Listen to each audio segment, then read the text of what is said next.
ನನ್ನ ಕೊಲೆಗೆ ಪ್ರಶಾಂತನಾಥ್ ಕೂಡ ಜಾಯ್ನ್ ಆಗಿದ್ದಾರೆ. ಪ್ರಶಾಂತ್, ಹೇಗಿರಲಿದೆ ಕ್ಯಾಬಿನೆಟ್ ಅಂತ ಚರ್ಚೆ ಮಾಡ್ತಾ ಇದ್ವಿ ನಾವು. ಮುಖ್ಯಮಂತ್ರಿಗಳು, ಹಣಕಾಸು ಸಚಿವರಾದಂಥವರಿಗೆ ಇಬ್ಬರು ಎರಡೂ ಜವಾಬ್ದಾರಿ ಇರುವಂಥವ್ರಿಗೆ ಬಜೆಟ್ ಮಂಡಿಸುವುದಕ್ಕಿಂತಲೂ ದೊಡ್ಡ ತಲೆನೋವು ಬಹುಶಃ ಕ್ಯಾಬಿನೆಟ್ ಮಾಡೋದು ಅಂತ ಅನ್ಸುತ್ತೆ. ಎಷ್ಟು ಬ್ಯಾಲೆನ್ಸ್ ಮಾಡ್ಬೇಕ್ರಿ ಇದರಲ್ಲಿ? ನೋಡಿ, ಕರ್ನಾಟಕದಲ್ಲಿ ಯಾವುದೇ ಪಕ್ಷದ ಯಾರೇ ಮುಖ್ಯಮಂತ್ರಿ ಆದರೂ ಕೂಡ ಸಂಪುಟದ ರಚನೆ, ವಿಸ್ತರಣೆ, ಪುನಾರಚನೆ ಅದೇ ರೀತಿ ಜೇನುಗೂಡಿ ಕೈ ಹಾಕ್ತಂತೆ. ಹೌದು. ಅಂದರೆ ಬಿಹಾರದಂತೆ ಕರ್ನಾಟಕ ಕೂಡ ತುಂಬ ಜಾತಿಗಳು ಫ್ರ್ಯಾಗ್ಮೆಂಟೆಡ್ ಆಗಿ ಪೊಲಿಟಿಕಲ್ ಆಸ್ಪಿರೇಷನ್ಸ್ಗಳನ್ನು ಬಯಸಿರ್ತಕ್ಕಂಥ ರಾಜ್ಯ. ಹೀಗಾಗಿ ನೀವು ಎಷ್ಟೇ ಹೊಸತನವನ್ನು ತರ್ತೀನಿ ಅಂದರೂ ಕೂಡ ಬ್ಯಾಲೆನ್ಸ್ ಮಾಡಬೇಕಾಗತ್ತೆ. ಹಳೆ ಬೇರು ಹೊಸ ಚಿಗುರು ಕೂಡಿದ್ದಾರೆ. ಸೊ ನನಗನ್ಸುತ್ತೆ ಡಿ ಕೆ ಶಿವಕುಮಾರ್ ಬಯಸ್ತಿದ್ದಾರೆ ಹೊಸಬ್ರು ಬರಬೇಕು ಅಂತ. ಬಟ್ ಎಷ್ಟು ಅನ್ನೋದು ಪ್ರಶ್ನೆ. ಈಗ ಬಯಸ್ತಿದ್ದಾರೆ ಅಂದ ತಕ್ಷಣ ಏನು 32 ಹೊಸ ಫೇಸ್ಗಳನ್ನು ತರೋಕ್ಕಾಗಲ್ಲ. ಮತ್ತು 2028ರ ಚುನಾವಣೆ ಇರೋದರಿಂದ ಅಜಿತ್, ಒಂದು ಡಿ ಕೆ ಶಿವಕುಮಾರ್ ಸಾಮಾಜಿಕ ಸಮೀಕರಣಗಳನ್ನು ಬಿಟ್ಟು ಮಾಡೋಕ್ಕಾಗಲ್ಲ. ಒಂದು ಇನ್ನೊಂದು ಆಯಾ ಭಾಗಗಳಲ್ಲಿ ಅಲ್ಲೊಂದು ಪ್ರಭಾವ ಇರುತ್ತೆ, ಜಾತಿಯ ಪ್ರಭಾವ ಇರುತ್ತೆ, ನಾಯಕತ್ವದ ಪ್ರಭಾವ. ಫಾರ್ ಎಕ್ಸಾಂಪಲ್, ಈಗ ನಾವು ರಾಮಲಿಂಗಾರೆಡ್ಡಿ ಹೆಸರನ್ನು ತೆಗೆದುಕೊಂಡ್ವಿ.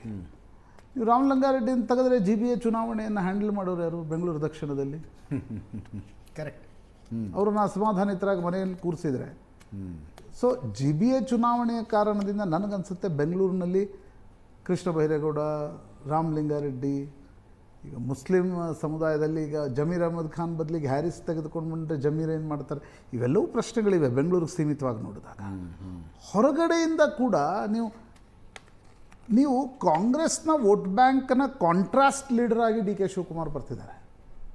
ಕರೆಕ್ಟ್. ಕಳೆದ 20 ವರ್ಷಗಳಲ್ಲಿ ಅತಿ ಹೆಚ್ಚು ನಿರ್ಭರ ಆಗಿದ್ದು ಯಾರ ಮೇಲೆ? ಕುರುಬರು, ದಲಿತ ಬಲಗೈ ಮತ್ತು ಮುಸ್ಲಿಂ ಸಮುದಾಯದ ಮೇಲೆ. ಒಕ್ಕಲಿಗ ಸಮುದಾಯ ನಿಮಗೆ ವೋಟ್ ಈ ದೊಡ್ಡ ಪ್ರಮಾಣದಲ್ಲಿ ಕೊಟ್ಟಿದ್ದು ಯಾವಾಗ? 99ನಲ್ಲಿ ಎಸ್ ಎಂ ಕೃಷ್ಣ ಮುಖ್ಯಮಂತ್ರಿ ಅಭ್ಯರ್ಥಿಯಾಗಿ ಬಂದಾಗ. ಅದಾದಮೇಲೆ 2023ರಲ್ಲಿ ಕೊಟ್ಟರು. ಬಟ್ 5% ವೋಟ್ಗಳು ಶಿಫ್ಟ್ ಆದವು. ಬಟ್ ಬೇಸ್ ವೋಟ್ ಯಾವುದು ಕಾಂಗ್ರೆಸ್ದು ಅಂತ ನೋಡಿದಾಗ ಅದು ಅಹಿಂದ ಸಮುದಾಯಗಳು. ಹೀಗಿರುವಾಗ ಡಿ ಕೆ ಶಿವಕುಮಾರ್ಗೆ ಅದೊಂದು ಚಾಲೆಂಜ್ ಕೂಡ ಇದೆ. ನೀವು ಅಹಿಂದ ಸಮುದಾಯವನ್ನು ಜೊತೆಗೆ ತೆಗೆದುಕೊಂಡು ಹೋಗಲಿಲ್ಲ ಅಂತಂದರೆ ಆಗ ಒಂದು ರೀತಿ BJPಗೆ ಪ್ಲ್ಯಾಟರ್ ಮೇಲೆ ಕೊಟ್ಟಂತೆ ಕೂಡ ಆಗುತ್ತೆ. ಯಾಕಂದರೆ ಇಡೀ ದೇಶದಲ್ಲಿ BJP ಅಹಿಂದ ಸಮುದಾಯಗಳು, ಅಹಿಂದ ಅನ್ನೋಕ್ಕಿಂತ ಹಿಂದುಳಿದ ವರ್ಗಗಳ ಓಟ್ಗಳನ್ನು ತೆಗೆದುಕೊಳ್ತಾ ಇದೆ. ಹೀಗಾಗಿ ಸಿದ್ದರಾಮಯ್ಯನವರು ಬೂಟ್ಸ್ ಹ್ಯಾಂಗ್ ಮಾಡ್ತಿರ್ತಕ್ಕಂಥ ಸಂದರ್ಭದಲ್ಲಿ inevitable for D K Shivakumar to balance ಸಾಮಾಜಿಕ ಸಮೀಕರಣಗಳು. ಈಗ ಅನೇಕ ಸಂದರ್ಭಗಳಲ್ಲಿ ನಾವು ನೋಡ್ತೀವಿ. ಈಗ ಮುಸ್ಲಿಮು, ನೀವು ಒಳಗಿನ ತಿಕ್ಕಾಟದ ಕಾರಣದಿಂದಾಗಿ ನಿಮ್ಮ ಪರ್ಸ್ನಲ್ ಚಾಯ್ಸ್ ಅಂತ ಯಾರನ್ನಾದರೂ ಮುಸ್ಲಿಂ ಲೀಡರ್ ಮಾಡ್ಕೊಂಡು ಬಿಟ್ರೆ you are opening a flood gate for SDPI ಅಲ್ವಾ? ದಾವಣಗೆರೆಯಲ್ಲಿ ಯಾಕೆ ಇಫೆಕ್ಟ್ ಆಗಲಿಲ್ಲ ಅಂದರೆ ಅಲ್ಲಿ 70-80 ಸಾವಿರ ಮುಸ್ಲಿಮರಿದ್ದರು. ಇಮ್ಯಾಜಿನ್ 25,000 ಮುಸ್ಲಿಮರಿರೋ ಅಲ್ಲಿ ನಿಮಗೆ SDPI ಈ ಪರಿ ಓಟ್ ತೆಗೆದುಕೊಂಡಿತ್ತಂದರೆ BJP ಗೆಲ್ತಾ ಇತ್ತು. ಹೌದು. 2, ಅಹಿಂದ ಸಮುದಾಯ, ಈಗ ಹಿಂದುಳಿದ ವರ್ಗಗಳ ಸಮುದಾಯಗಳಿವೆ. ಒಂದು ಅಣೆಕಟ್ಟನ್ನು ಕಾಂಗ್ರೆಸ್ ಕಟ್ಕೊಂಡಿತ್ತು ಸಿದ್ದರಾಮಯ್ಯನವರ ನೇತೃತ್ವದಲ್ಲಿ. ಮಲ್ಲಿಕಾರ್ಜುನ್ ಖರ್ಗೆ ಅದರಲ್ಲಿದ್ದಾರೆ. ಅದು ಒಡೆಯುತ್ತೆ, ನಮಗೊಂದಿಷ್ಟು ನೀರು ಹರಿದು ಬರುತ್ತೆ ಅಂತ BJP ಕಾಯ್ತಾ ಇದೆ. ಹೀಗಿರುವಾಗ ಹೆಚ್ಚು ಛಿದ್ರ ಆಗದಂತೆ ಒಕ್ಕಲಿಗರದ ಜಾಸ್ತಿ ಓಟ್ ಬಂದು ಅಹಿಂದನೂ ಕೂಡ ಬಹಳ ದೊಡ್ಡ ಪ್ರಮಾಣದಲ್ಲಿ ನುಕ್ಸಾನಾಗದೆ ನಮ್ಮ ಉಳಿಬೇಕು ಅಂದರೆ ಮಾತ್ರ 28ರಲ್ಲಿ ಗೆಲುವು ಅಂತಕ್ಕಂಥದ್ದು ಡಿ ಕೆ ಶಿವಕುಮಾರ್ ಚೆನ್ನಾಗಿ ಗೊತ್ತಿದೆ. ಅದೇ ಕಾರಣದಿಂದ ಅಲ್ವಾ ಸಿದ್ದರಾಮಯ್ಯನವರ ವಿರುದ್ಧ ಒಂದು ಶಬ್ದ ಮಾತಾಡಲಿಲ್ಲ ಡಿ ಕೆ ಶಿವಕುಮಾರ್. ಸಂಭ್ರಮವನ್ನು ತೋರಿಸ್ಕೊಳ್ತಾ ಇಲ್ಲ ಅವ್ರ ಮುಖದ ಮೇಲೆ. ಎಸ್, ಹೀಗಾಗಿ ನನಗನ್ಸುತ್ತೆ ಅಜಿತ್, ಕ್ಯಾಬಿನೆಟ್ ಕೂಡ ಓಕೆ, ರಾಹುಲ್ ಗಾಂಧಿ ಇಲ್ಲ ನಾವು ಜನರೇಷನ್ ಶಿಫ್ಟ್ ಮಾಡಬೇಕು ಅಂತಕ್ಕಂಥದ್ದನ್ನು ಹೇಳ್ತಿದ್ದಾರೆ. ಬಟ್ 10ರಿಂದ 11 ಹೊಸಬರು, 10ರಿಂದ 11 ಪೂರ್ತಿ ಹೊಸವರು. ಓಕೆ, ಅಂದರೆ ಫಸ್ಟ್ ಟೈಮ್ ಮಿನಿಸ್ಟರ್ ಆಗ್ತಾ ಇದ್ದಾರೆ ಅವರು ಅಂತ. ಫಸ್ಟ್ ಟೈಮ್ ಮಿನಿಸ್ಟರ್ ಆಗ್ತಕ್ಕಂಥವ್ರು. 10ರಿಂದ 11 ಹಳಬರು. ಯಾಕಂದರೆ ನೋಡಿ, ಕೊನೆಗೆ ಸದನದಲ್ಲಿ ಸರ್ಕಾರದ ಪರವಾಗಿ ವಿಪಕ್ಷಗಳಿಗೆ ಉತ್ತರ ಕೊಡೋದು, ಫೇಸ್ ಆಫ್ ದಿ ಇರೋದು, ಎಕ್ಸ್ಪೀರಿಯನ್ಸ್ ಜಾತಿನೂ ಬೇಕಾಗತ್ತೆ, ಪ್ರಾದೇಶಿಕವಾರು ಕೂಡ ಬೇಕಾಗತ್ತೆ, ಜೊತೆಗೆ ಒಂದು ಎಕ್ಸ್ಪೀರಿಯನ್ಸ್ ಕೂಡ ಬೇಕಾಗುತ್ತೆ. ಹೌದು. ಸ್ಪೀಕರ್ ಯಾರು ಮಾಡ್ತಾರೆ? That is also important question. Correct. PCC president ಯಾರನ್ನ ಮಾಡ್ತಾರೆ? ಇಷ್ಟು ದಿನ ಜಾರಕಿಹೊಳಿ ಅಂತ ಹೇಳ್ತಿದ್ರು. ಇವತ್ತು ವೇಣುಗೋಪಾಲ್ ಫೋನ್ ಮಾಡಿ ಜಾರಕಿಹೊಳಿ ಅವ್ರಿಗೆ ಹೇಳಿದ್ದಾರೆ, ಒಂದೋ ಅಧ್ಯಕ್ಷರಾಗಿ ಇಲ್ಲ ಅಂತ ಮಂತ್ರಿಯಾಗಿ. ಜಾರಕಿಹೊಳಿ ಅವರು ಎರಡೂ ಕೇಳ್ತಾ ಇದ್ದಾರಂತೆ. ಡಿ ಕೆ ಶಿವಕುಮಾರ್ ರೀತಿಯಲ್ಲಿ ನನಗೆ ಮಂತ್ರಿಗಿರಿಯೂ ಬೇಕು, ಅಧ್ಯಕ್ಷ ಸ್ಥಾನವೂ ಬೇಕು. ಮತ್ತು contrary to the public perception, ಸಿದ್ದರಾಮಯ್ಯನವರು ನನಗಂದರೆ ಇವತ್ತು ಆಶ್ಚರ್ಯ ಆಗಿದ್ದು, ಅವ್ರು ಕೇವಲ ಮಗನನ್ನು ಮಾತ್ರ ಕರ್ಕೊಂಡು ದಿಲ್ಲಿಗೆ ಹೋದರು. ಹೌದು. ಈಗ ಅವರು ಜಾರಕಿಹೊಳಿ ಬೇರೆ ಮಂತ್ರಿಗಳು ಅವ್ರ ಜೊತೆಗೆ ಇರಲಿಲ್ಲ, ಅಹಿಂದ ಸಮುದಾಯದ ಮಂತ್ರಿಗಳಂತ ಏನು ಹೇಳ್ತಾರೆ ಅವರು ಇರಲಿಲ್ಲ. ಹೀಗಿರುವಾಗ ನಿಮಗೆ ಸಮೀಕರಣಗಳು ಹೆಂಗೆ ರಚಿತ ಆಗ್ತವೆ ಅಂತಕ್ಕಂಥದ್ದು ಒಂದು ಚಾಲೆಂಜಿಂಗೂ ಹೌದು, ಬ್ಯಾಲೆನ್ಸಿಂಗು. ಅದನ್ನು ಡಿ ಕೆ ಶಿವಕುಮಾರ್ ಹೆಂಗೆ ಮಾಡ್ತಾರೆ ಅನ್ನೋದ್ರ ಮೇಲೆ 28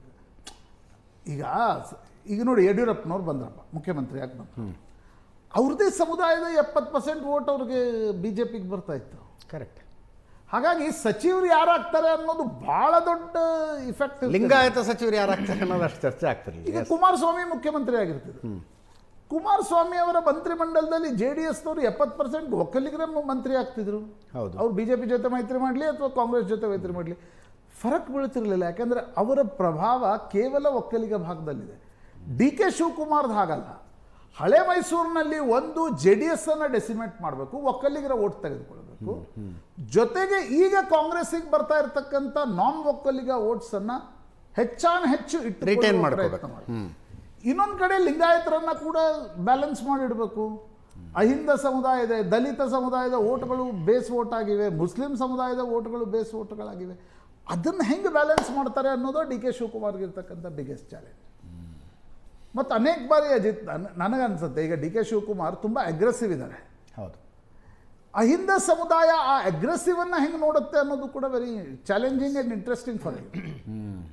ಈಗ ನನಗನ್ಸುತ್ತೆ ತುಂಬ ಸುಲಭವಾಗಿ ಎಲ್ಲವೂ ಆಗತ್ತೆ ಅಂತಿಲ್ಲ, ಬಟ್ ಡಿ ಕೆ ಶಿವಕುಮಾರ್ಗೆ ಎಲ್ಲ ಪಟ್ಟುಗಳು ಗೊತ್ತಿವೆ.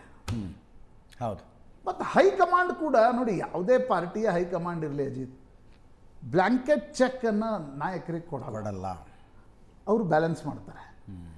ನೋಡಬೇಕಾಗಿರೋದು ಡಿ ಕೆ ಶಿವಕುಮಾರ್ಗೆ ಬ್ಯಾಲೆನ್ಸಿಂಗ್ ಆಗಿ ಯಾರು ಬರ್ತಾರೆ. ಇಷ್ಟು ದಿನ ನೋಡಿ ಹೆಂಗಿತ್ತು, ಸಿದ್ದರಾಮಯ್ಯ, ಖರ್ಗೆ, ಪರಮೇಶ್ವರ್ ಇದ್ರು. ಸಿದ್ದರಾಮಯ್ಯನವ್ರಿಗೆ ಖರ್ಗೆ ಪರಮೇಶ್ವರ್ ಸೂಟ್ ಆಗ್ತಿದ್ರು, ಯಾಕಂದರೆ ಅವರು ಪವರ್ ಸೆಂಟರ್ ಇದ್ದರೂ ಕೂಡ they were dependent on Delhi. Correct. Both of them. ಅವ್ರು ದಿಲ್ಲಿ ಹೇಳಿದರೆ ಆಯ್ತು ಬಿಡಿ ಅಂತಿದ್ರು. ಸಿದ್ದರಾಮಯ್ಯನವ್ರಿಗೆ ಯಾಕೆ ಡಿ ಕೆ ಶಿವಕುಮಾರ್ ಬೇಡ ಆಗಿತ್ತು? ಮೊದಲ ಮಂತ್ರಿಮಂಡಲದಲ್ಲೇ ಅವ್ರನ್ನ ಕೈ ಬಿಟ್ಟರು, ಅಧ್ಯಕ್ಷರಾಗಿ ಬಿಡಲಿಲ್ಲ 2016. ಅವ್ರಿಗೆ ಗೊತ್ತಿತ್ತು ಡಿ ಕೆ ಶಿವಕುಮಾರ್ ಬಂದ ತಕ್ಷಣ ಈತ ಪವರ್ ಸೆಂಟರ್ ಆಗ್ತಾರೆ. 23ರಲ್ಲಿ ಪವರ್ ಸೆಂಟರ್ ಆಗಿ DCM ಆಗಿ PCC ಪ್ರೆಸಿಡೆಂಟ್ ಆದರು. ಈಗ ಡಿ ಕೆ ಶಿವಕುಮಾರ್ ಏನು ಪ್ರಯತ್ನ ಮಾಡ್ತಾರೆ, ಹೇಗಾದರೂ ಮಾಡಿ ನನಗೆ Jarkiholi will become A power centre. ಯಾಕಂದರೆ ಜಾರಕಿಹೊಳಿಗೆ ಒಂದು ಫಾಲೋಯಿಂಗ್ ಇದೆ, MLA ಫಾಲೋಯಿಂಗ್ ಇದೆ, ಮತ್ತು ಪಾರ್ಟಿಯ ಹೊರಗಡೆ ಹೋಗುವ ಶಕ್ತಿ ಕೂಡ ಇದೆ ಅಜಿತ್. ಅದು ಕೂಡ ಮ್ಯಾಟರ್ ಆಗುತ್ತೆ. ಕರೆಕ್ಟ್. ಅದು ಗಣನೆಗೆ ತೆಗೆದುಕೊಳ್ಬೇಕು. ಯಾಕಿಷ್ಟು ದಿನ ಸಿದ್ದರಾಮಯ್ಯನವರಿದ್ರು, ಹೊರಗಡೆಯಿಂದ ಬಂದಿದ್ರು. ಸೊ ಡಿ ಕೆ ಶಿವಕುಮಾರ್ಗೆ ಇನ್ನೊಂದು ಪವರ್ ಸೆಂಟರ್ ಇವತ್ತಿನ ಸ್ಥಿತಿಯಲ್ಲಿ ಪರಮೇಶ್ವರ್ ಸೂಟ್ ಆಗ್ಬೋದು. ದಲಿತ ಸಮುದಾಯದಿಂದ ಬರ್ತಾರೆ, ಪಾರ್ಟಿಯ ಕೇಡರ್ ಇದ್ದಾರೆ, ಸ್ವಲ್ಪ ಹೈಕಮಾಂಡ್ ಹೇಳಿಬಿಟ್ರೆ ಒಪ್ಕೋತಾರೆ. ಹೀಗಾಗಿ ಯಾರು ಪವರ್ ಸೆಂಟರ್ ಆಗಿ ಸೆಕೆಂಡ್ ಪವರ್ ಸೆಂಟರ್ ಆಗ್ತಾರೆ? ಸಿದ್ದರಾಮಯ್ಯ ಲಾಯಲಿಸ್ಟ್ಗಳ ಕಥೆ ಏನು? ಈಗ ಸಂತೋಷ್ ಲಾಡ್, ಶ್ರೀನಿವಾಸ್ ಮಾನೆ ಓಡಾಡ್ತಿದ್ದಾರೆ ಈಗ ಮಂತ್ರಿ ಆಗಬೇಕು ಅಂತ. ಲಾಡನ್ನು ಕೈ ಬಿಟ್ಟರೆ ಅವ್ರ ರಾಜಕೀಯ ಭವಿಷ್ಯ ಏನು? ತಂಗಡಿಗೆ ಇದ್ದಾರೆ, ಕೈ ಬಿಟ್ಟರೆ ಅವ್ರ ರಾಜಕೀಯ ಭವಿಷ್ಯ ಏನು? ಅಲ್ಲಿ ಸಿದ್ದರಾಮಯ್ಯನವರ ಲಾಯಲಿಸ್ಟ್ಗಳ ಪರವಾಗಿ ಬ್ಯಾಟಿಂಗ್ ಮಾಡೋರು ಯಾರು? ಜಮೀರ್ ಅಹ್ಮದ್ ಖಾನ್. ಈಗ ನೀವು ಹ್ಯಾರಿಸನ್ ತೆಗೆದುಕೊಂಡ್ರೆ ಜಮೀರ್ ತೆಗೆದುಕೊಳ್ಳೋಕ್ಕಾಗತ್ತಾ ಕ್ಯಾಬಿನೆಟ್ನಲ್ಲಿ? ಆಗಲ್ಲ. ಆವಾಗ ಬೆಂಗಳೂರಿನಿಂದ ಇಬ್ಬಿಬ್ರಾಹಿಂ ಮುಸ್ಲಿಮ್ಸ್ ಕೊಡ್ತೀರಿ ನೀವು. ಸೊ ಹೌದು. ಹ್ಯಾರಿಸು ಬರಲ್ಲ ಅಂತೀರಾ? ಹ್ಯಾರಿಸ್ಗೂ ಚಾನ್ಸ್ ಇಲ್ವಾ ಬೆಂಗಳೂರಿಂದ? ಅಲ್ರಿ, ಅದನ್ನು ನಾನು ಹೇಳ್ತಿದ್ದೀನಿ. ಅಂದರೆ ಅಲ್ಲ, ಈಸ್ ಕ್ಲೋಸೆಸ್ಟ್ ಟು ಶಿವಕುಮಾರ್. ಅಲ್ಲ, ಬರೋಬ್ಬರಿ. ಬಟ್ ಜಮೀರ್ ಬಿಟ್ಟರೆ ಮುಂದೇನು? ಯಾಕಂದ್ರೆ ಇವರೆಲ್ಲರೂ ಓಪನ್ ಹ್ಯಾಂಡೆಡ್, ಇವರೆಲ್ಲ ಹೊರಗಿಂದ ಬಂದವರು. ಕರೆಕ್ಟ್. ಒಂದ್ಸಲ ಗುಳೆ ಬಂದವರು ಇನ್ನೊಂದ್ಸಲ ಗುಳೆ ಹೋಗಲ್ಲ ಅಂತೇನಿರಲ್ಲ ರಾಜಕಾರಣ. ಅದಷ್ಟೇ ಅಲ್ಲ, ಕಳೆದ 1 ವರ್ಷದಿಂದ ಸತೀಶ್ ಜಾರಕಿಹೊಳಿ ಅವರು ತಮ್ಮ PWD ಇಲಾಖೆಗೆ ಸಂಬಂಧಪಟ್ಟಂತೆ ಗಡ್ಕರಿ ಅವ್ರು ಭೇಟಿ ಮಾಡ್ತಿದ್ರು. ಬಟ್ ಪದೇ ಮುಂಬೈ ಹೋಗಿ ಫಡ್ನವೀಸ್ ಅವ್ರ ಜೊತೆಗೆ ಸಂಪರ್ಕದಲ್ಲಿದ್ದರು. ಅದು ಆವಾಗ ಸುದ್ದಿ ಆಗ್ತಾ ಇತ್ತು.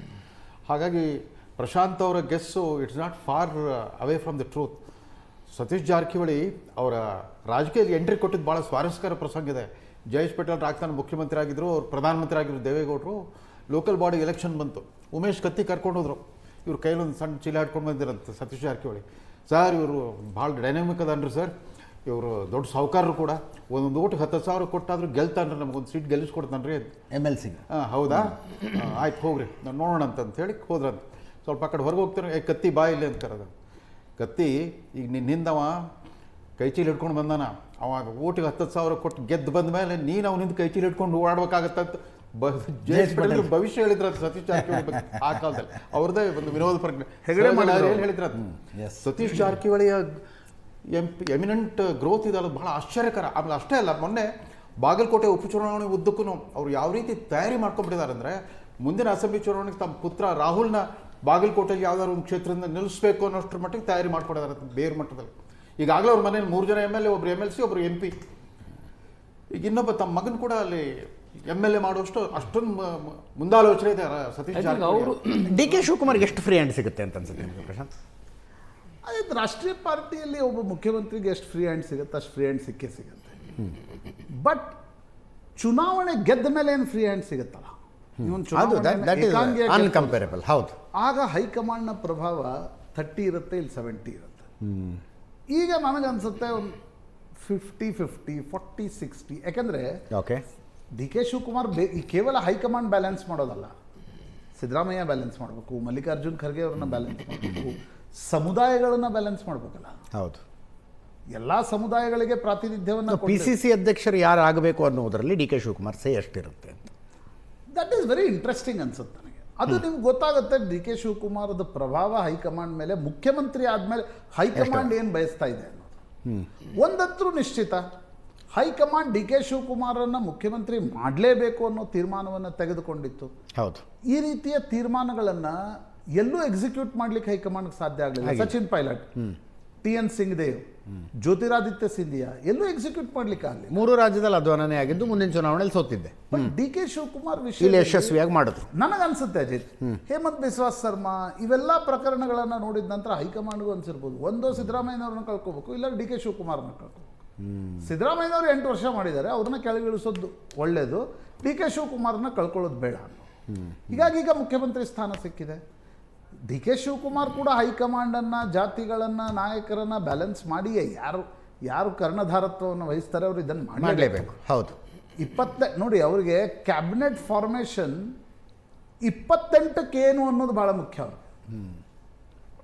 ಅವರು 28ರ ಚುನಾವಣೆಯ ತಯಾರಿ, ನನಗೂ ನಿಮ್ಗೆ ಒಂದ್ಸಲ ಸಿಕ್ಕಾಗಿ ಹೇಳಿದರು, ನಾನು ಈಗಲೇ 28ರ ತಯಾರಿಯನ್ನು ಮಾಡ್ತಾ ಇದ್ದೇನೆ. ಹೌದು, ಸೊ 28ರ ತಯಾರಿ ಅವ್ರಿಗೆ ಮುಖ್ಯ. ಆ ದೃಷ್ಟಿಕೋನದಿಂದಲೇ ಅವ್ರ ಪ್ರತಿಯೊಂದು ರಾಜಕೀಯ ಹೆಜ್ಜೆ ಇರುತ್ತೆ ಅಂತ ನನಗೆ ಅನ್ಸುತ್ತೆ. ಮತ್ತು KPCC ಅಧ್ಯಕ್ಷರ ಬಗ್ಗೆ ಮಾತಾಡಿದರೆ ನನಗನ್ಸುತ್ತೆ ಜಾರಕಿಹೊಳಿ ಆಗದೇ ಇರೋದು ಶಿವಕುಮಾರ್ಗೆ ಅಡ್ವಾಂಟೇಜ್ ಆಗುತ್ತೆ. He will try to avoid, ಯಾಕಂದರೆ ಆಲ್ವೇಸ್ ಒಂಥರ ಇನ್ನೊಂದು ಪವರ್ ಸೆಂಟರ್ ಆಗುವಂಥ ಅಥವಾ ಕ್ಲಾಶ್ ಆಗಿರುತ್ತೆ. ನಾವು ಹಿಸ್ಟ್ರಿ ತೆಗೆದು ನೋಡಿದ್ರೆ ಚೀಫ್ ಮಿನಿಸ್ಟರ್ ತುಂಬಾ ಅಡ್ಡಗಾಲ ಹಾಕಿದ್ರೆ ಪ್ರಶಾಂತ್ ಹೇಳದ ಹಾಗೆ, ಸೊ ಪಕ್ಷ ಬಿಡುವ ಆಪ್ಷನ್ ಇರುವಂಥ ನಾಯಕ ಅವರು, ಪಕ್ಷ ಬಿಡೋ ಆಪ್ಷನ್ ಇರುವಂಥ ನಾಯಕ Satish Jarkiholi. So it will be safe to have him in the cabinet rather than KPCC president ಅಂತ ಹೇಳೋದು. KPCC ಪ್ರೆಸಿಡೆಂಟ್ ಸ್ಥಾನ ಕೂಡ ಅದು ಎಸ್ಪೆಷಲಿ ಎಲೆಕ್ಷನ್ ಬರ್ತಿರೋ ಟೈಮ್ನಲ್ಲಿ ಭಾಳ ಇಂಪಾರ್ಟೆಂಟ್ ಆಗುತ್ತೆ.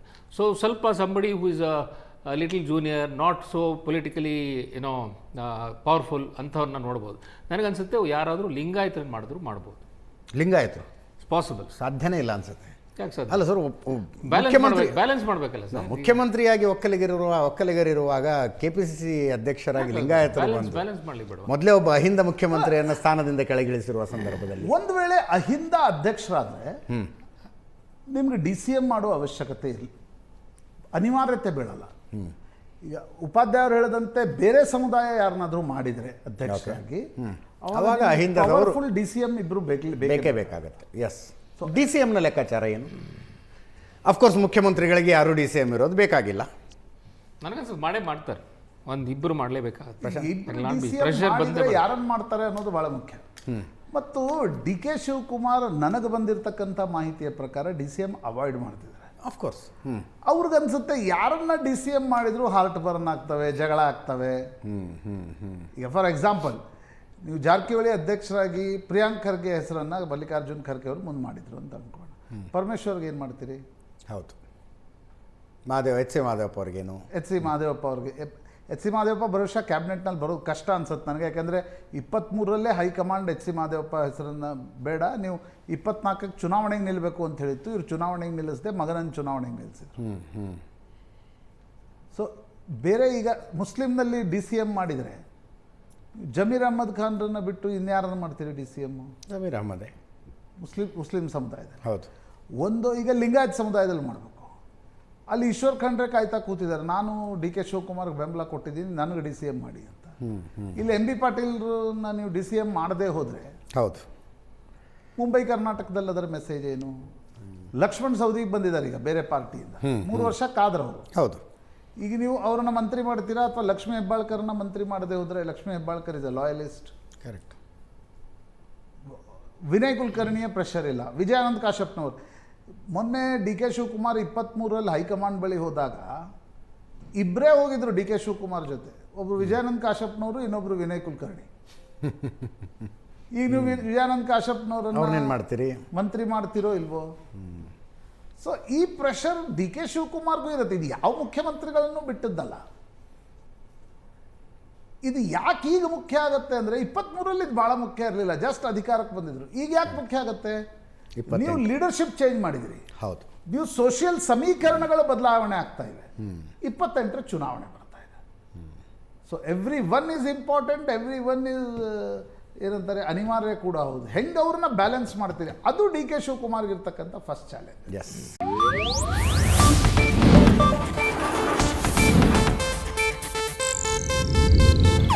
ಇದು ಏಷ್ಯಾನೆಟ್ ನ್ಯೂಸ್ ನೆಟ್ವರ್ಕ್ ಪ್ರಸ್ತುತಿ.